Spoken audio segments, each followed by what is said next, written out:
আসসালামু আলাইকুম। আশা করি সবাই ভালো আছেন। আলহামদুলিল্লাহ আমিও আপনাদের দোয়ায় ভালো আছি। আপনাদের ভাই আজকে বাজার থেকে কি নিয়ে আসছে দেখি। রসুন নিয়ে আসছে, খোলা রসুনগুলো ব্লেন্ডার করবো, সেজন্য আমি খোলা রসুন নিয়ে আসতে বলছি। এই যে খোলা রসুন,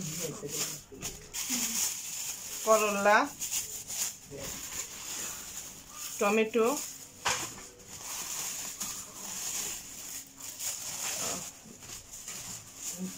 ধনিয়া পাতা আর বেগুন।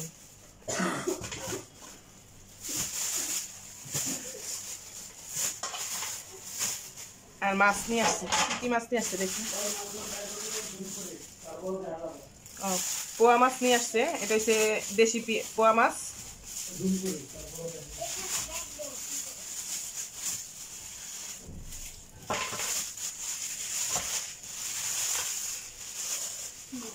মাশাআল্লাহ মাছটি অনেক বড়। এই পোয়া মাছগুলো আমার অনেক পছন্দ।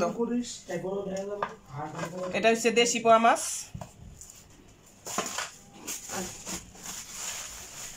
আর নিয়ে আসছে কি মাছ, এটা বোয়াল মাছ। এই বোয়াল মাছটাও আমার অনেক পছন্দের।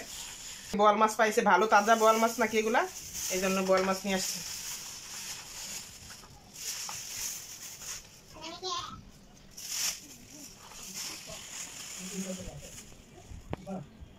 মাছগুলো খুবই সুন্দর, তাজা।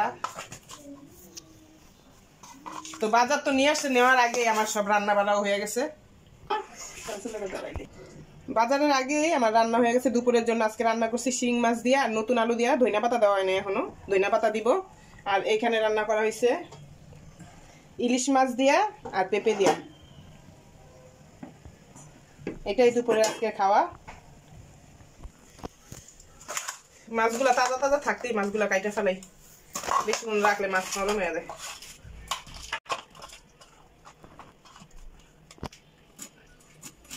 এই পোয়া মাছগুলা কিন্তু এইভাবে ইয়া করা যায়, উল্টা দিকে। এই যে এইভাবে দিলে, এইভাবে এই মাছের এইটা উঠা যায় পিছন থেকে, এই টান দিলে।